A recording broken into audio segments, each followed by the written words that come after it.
Bonjour, bonsoir, bonne nuit. On s'en carre, on est sur internet. De toute façon, tout dépend de quand vous tomberez sur cette vidéo.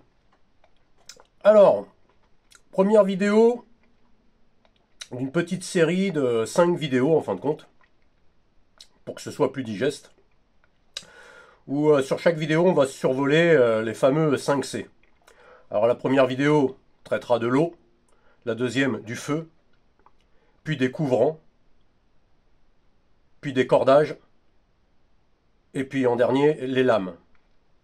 Alors, première petite vidéo, le premier fameux C, plus communément appelé contenant. Mais bon, on va vite fait passer sur les poches souples, tous ces trucs-là, les thermos, les gourdes, on s'en fout. Et on va focaliser sur les différentes méthodes de purifier de l'eau. Alors là, il y en a 4, mais bon, il y en a une cinquième, je ne l'ai pas mis là, c'est l'ébullition. Qui est certainement une des meilleures façons de purifier son eau, hein, et qui coûte que dalle. Vous faites du feu, vous faites bouillir votre eau, il faut la mettre à ébullition plusieurs minutes, et ça va vous tuer les bactéries et les virus. Ça ne vous enlèvera pas les produits chimiques, ni les microplastiques, ni tous ces trucs-là, mais il n'y a plus de virus et il n'y a plus de bactéries. C'est le moyen le plus utilisé sur toute la planète, l'ébullition. Ensuite, seconde méthode, très répandue sur la planète, utilisée dans tous les pays, c'est le traitement par le chlore. Hein, plus communément, l'eau de Javel. Bon après, le truc c'est qu'il faut faire son dosage. Il ne faut pas faire un dosage n'importe comment. Déjà, il faut utiliser de l'eau de Javel neutre. Pas de l'eau de Javel parfumée, hein, à la cerise, à la fraise, au citron ou autre. Parce que c'est pas du sirop que vous allez boire, c'est une saloperie. Donc il vous faut de l'eau de Javel neutre. Et le dosage se fait pas n'importe comment. En fin de compte, on nous dit que pour une, vous voyez sur les poches d'eau de Javel, quand elles sont vendues, que ce soit en bidon ou que ce soit en poche souple, il y a un pourcentage.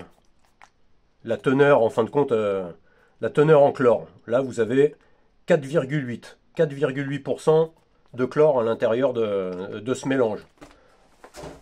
Après, si vous le trouvez en bidon, prêt à l'usage, là, on nous dit qu'il est à 2,6% de chlore actif. Donc, en fin de compte, il va falloir faire un peu de maths, parce qu'on nous dit que pour 1% de chlore, il faut 10 gouttes. Ça, c'est pour 1 litre. 1% de chlore, 10 gouttes. Eh ben voilà, hein, pour faire chier le monde, ben là, on nous a mis un pourcentage à 4,8% là-dedans et à 2,6% dans le bidon. Donc pour faire un peu de maths et faire simple, étant donné qu'on nous dit 1% de chlore, c'est 10 gouttes, pour 1 litre toujours, et ben en fin de compte, pour le gros bidon qui est à 2,6%, ben vous prenez 10, vous le divisez par 2,6 et vous obtenez 3,84. Pour le bidon, je vous répète, 2,6%, vous prenez 10, vous le divisez par 2,6, ça donne 3,84. Donc en fin de compte, vous ne pouvez pas mettre 3,84 gouttes. Donc vous en mettrez 4. La plage d'utilisation est plutôt large. Hein. On nous dit même que quand l'eau est vraiment crado et qu'on n'a vraiment pas confiance, on peut même doubler la dose de chlore. Bon, j'irai peut-être pas jusqu'à la doubler, mais c'est ce qu'on nous dit. On peut la doubler. Et donc pour celui-là, qui est à 4,8%, vous prenez 10, vous le divisez par 4,8 et vous obtenez 2,08. Donc au lieu de 3,84, 2,08 c'est normal puisque la teneur en chlore est presque du double. Vous ne pouvez pas mettre 2,08 gouttes, hein, soit vous en mettez 2, alors le mieux c'est d'en mettre 3, parce que comme je vous dis, ça ne va pas vous tuer. Hein, si vous avez mis 2 gouttes de trop, si vous avez mis, au lieu de mettre 2 gouttes, vous en avez mis 4, ça ne vous fera pas de mal. Hein. Après, il y en a qui vont dire oui, c'est du chlore, c'est un produit chimique. Je vous rappelle que dans votre eau du robinet, c'est un traitement au chlore aussi, hein, pour ceux qui en boivent. Après, il ne s'agit pas de boire ça tous les jours. Hein, c'est en cas de problème, rupture de la normalité, je sais pas, une catastrophe naturelle, l'eau du robinet n'est plus bonne, ou même, faut savoir que même en trek, en rando, ça peut très bien être utilisé. C'est la même chose que Micropure. Hein, on passe tout de suite à Micropure, c'est un traitement au chlore. Hein, donc, si vous utilisez ça et puis que vous voyez un problème à utiliser ça, il n'y a aucune raison. c'est du chlore aussi. Hein. L'avantage de MicroPure, c'est que c'est facile à doser. Hein. Une pastille pour 1 litre. Donc il n'y a rien de plus simple. Donc c'est pour ça que vos contenants, votre gourde, votre thermos ou votre poche souple, prenez là 1 litre, 2 litres, 3 litres, 4 litres, 10 litres, 20 litres.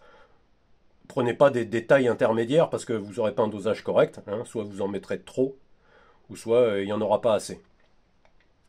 Ah, s'il y en a trop, ça aura encore plus le goût du chlore. Et puis s'il n'y en a pas assez, c'est un coup à choper la courante, ou à tomber malade, ou pire, vous chopez vraiment une grosse saloperie et puis en crever quoi. Je reviens sur l'eau de Javel, j'ai oublié de vous dire quelque chose. La durée d'efficacité de l'eau de Javel varie. On dit qu'au bout de 6 à 12 mois, au bout de 6 à 12 mois, en fin de compte, elle est beaucoup moins efficace. Donc soit vous la renouvelez régulièrement, vous la faites rentrer dans votre rotation, et puis bon, après c'est pas perdu, hein, vous pouvez nettoyer vos chiottes avec, hein, il n'y aura pas de problème quoi. Donc voilà, l'eau de Javel, on revient sur les micropures. Micropure, bon, bah, beaucoup plus compact, hein, pour transporter c'est facile, à doser il n'y a pas de problème. Hein. Puis comme il y a une date dessus, on est sûr de l'efficacité, si ça dépasse la date, eh ben, c'est plus bon. Ces deux systèmes-là vont vous enlever les bactéries et les virus de l'eau. En aucun cas, elles vont vous enlever les produits chimiques. Hein, si vous êtes en campagne avec au milieu des champs et qu'il y a des cultures, sachez que les cours d'eau sont certainement saturés en pesticides, en herbicides ou peut-être d'autres produits chimiques. Donc voilà, ce sera pas l'idéal. Ce sera pas l'idéal dans ces endroits-là. Après, en ville, hein, dans un cours d'eau comme la Seine, par exemple, hein, même si on a fait nager nos athlètes dedans et que soi-disant elle est propre, voilà, vaut mieux passer par ça, puisque ça enlève, comme l'ébullition, ça vous enlève les bactéries et les virus, mais pas les produits chimiques, comme l'ébullition. Ensuite, le micro squeezie, hein, c'est Sawyer qui fait ça, très connu. Alors on nous annonce qu'on peut filtrer 100 000 gallons, j'en doute. Mais bon, après, si l'eau est très claire, déjà filtrée avec un bon filtre à café, elle est vraiment sans aucune particule à l'intérieur, peut-être hein, qu'on y arrive, même si j'en doute. Alors c'est pratique, hein, ça tient dans la poche, c'est vendu avec sa petite paille et une espèce de gourde souple toute pourrie où c'est vraiment la misère d'aller faire le plein là-dedans. Mais bon, au moins elle est filée avec, hein, pas trop résistante, mais bon, c'est plutôt pas mal. L'avantage, c'est que le filetage interne, hein, qui est fait pour se visser sur la gourde, c'est le même que les bouteilles de Coca-Cola ou tout ça que vous pouvez trouver dehors. Pas les bouteilles d'eau minérale, hein, le diamètre est beaucoup plus gros, mais tout ce qui est bouteilles de Coca-Cola, soda et tout ça, là, ça se visse dessus. Donc c'est bien pratique, si vous avez une bouteille, vous pouvez la visser dessus. Hop, vous aurez par là, vous aspirez. Ou directement dans une flaque d'eau, là. Hop. Alors le Sawyer, c'est vrai que c'est pratique, hein, c'est compact.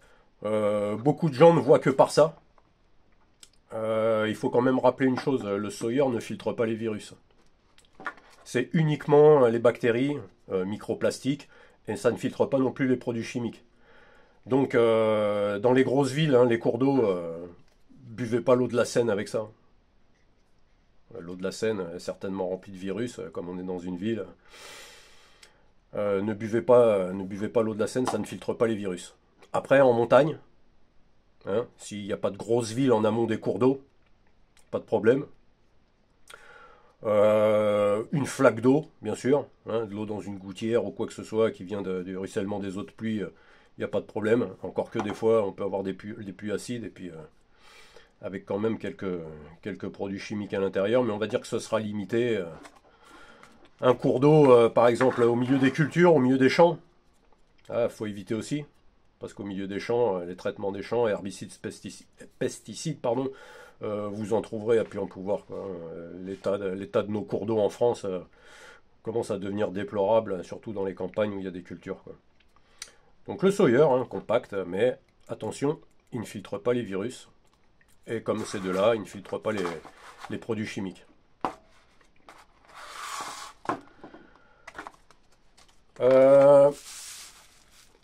Alors, là, il s'agit d'un filtre qui est monté dans un système à inertie, un Berkey. Pour moi, et pas que pour moi, parce que internationalement, il était considéré comme le meilleur des filtres sur le marché. Lui filtre les virus, les bactéries et pas mal de produits chimiques, dont les pesticides, les herbicides et même le chlore. Après, je ne sais pas si vous avez vu en ce moment, Berkey est en procès. J'ai pas trop compris exactement pourquoi. Apparemment, c'est parce qu'à l'intérieur de leur filtre, il y aurait des particules d'argent. Bon, je vois pas en quoi l'argent est un problème, hein. On utilise bien l'argent colloïdal, il y en a qui le boivent. Dans les filtres des hôpitaux, pour les reconditionner et tout ça, c'est des filtres qui contiennent des particules d'argent. Ça a un but, hein. C'est au niveau des bactéries, des virus justement, que l'argent fait son travail. Après, est-ce que c'est une guerre entre fabricants de filtres? Je sais pas vraiment. C'est vraiment dommage, hein, parce que la distribution, en fin de compte, s'est arrêtée, comme c'était fabriqué aux États-Unis. Heureusement, j'en avais quelques-uns d'avance. Celui-là, moi, il vient d'un filtre, mais c'est un truc familial, hein, où il y a 5-6 litres de réserve à l'intérieur. Le problème, c'est que c'est long à filtrer, hein. Vous mettez votre eau le soir, et le lendemain matin, bah, vous avez filtré vos 6 litres. Après, il en existait un modèle, le modèle Travel, je crois qu'il s'appelait. Il était tout petit, c'était pour 1 litre. Hein, ça faisait comme une mini couscoussière avec 2 compartiments. Le filtre était installé dans le premier du haut, vous remplissiez d'eau. Et par inertie, au goutte à goutte, ça vous filtrait l'eau. Après, peut-être que d'autres fabricants, je sais que ce modèle-là était sous brevet. Après, peut-être que d'autres fabricants avaient des modèles avec une filtration, avec une large polyvalence qui allait de herbicides, pesticides, virus, bactéries, tous les micro-trucs, tout était stoppé avec ce genre de filtre. Après, c'était son prix, hein. Un filtre comme ça vaut dans les 100 euros, hein, minimum, faut compter. Par contre, très grande capacité de filtration. À partir du moment où vous ne mettez pas de l'eau boueuse à l'intérieur, bien sûr, hein, comme celui-là, je pense. Hein. Si vous y allez direct dans la boue, à mon avis, déjà les 100 000 gallons, j'ai du mal à y croire, mais si vous allez dans la boue, à mon avis, au bout de même pas 100 litres, même moins selon la quantité de boue que vous aurez dans votre eau, vous l'aurez bouché, quoi.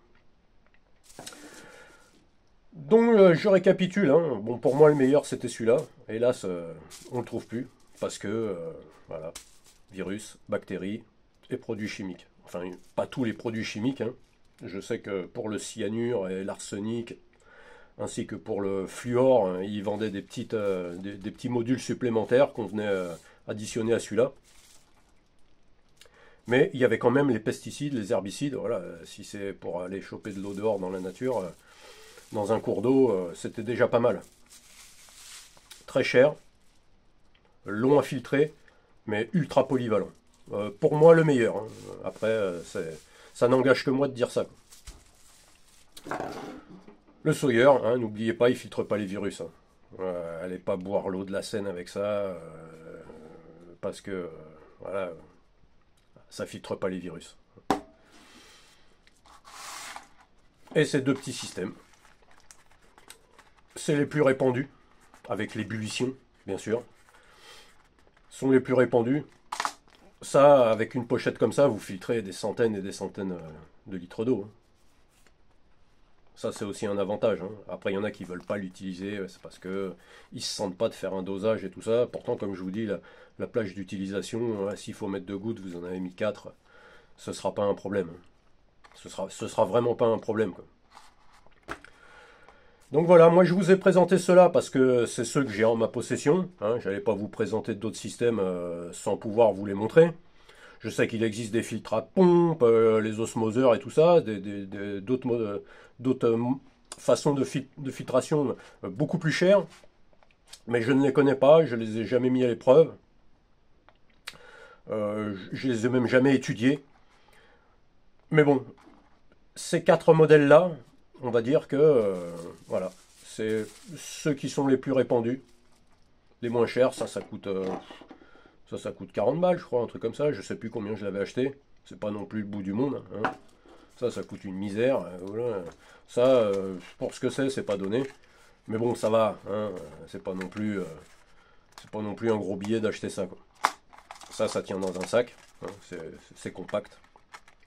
Dans un kit de survie, ça a tout à fait sa place. Plus que ça, hein, parce que ça, comme je vous le dis, c'est vrai que c'est pratique, mais ça ne filtre pas les virus. Enfin, beaucoup de gens voient par le Sawyer, ah, le Sawyer, le Sawyer, le Sawyer, le Sawyer. Non, le Sawyer ne filtre pas les virus. À ne pas utiliser n'importe où. C'est une très belle chose, hein, le Sawyer, hein, c'est super, hein, mais à ne pas utiliser dans toutes les conditions. Et puis, bah, il en manquait au milieu, mais c'est l'ébullition, le plus répandu sur la planète.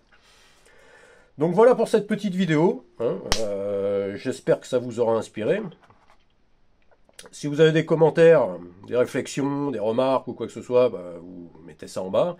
Si ça vous a plu, vous balancez un petit like. Et si ça vous a pas plu, bah, vous en mettez pas. Voilà, voilà. Bon, bah, ce sera tout pour cette vidéo. Ciao à tous.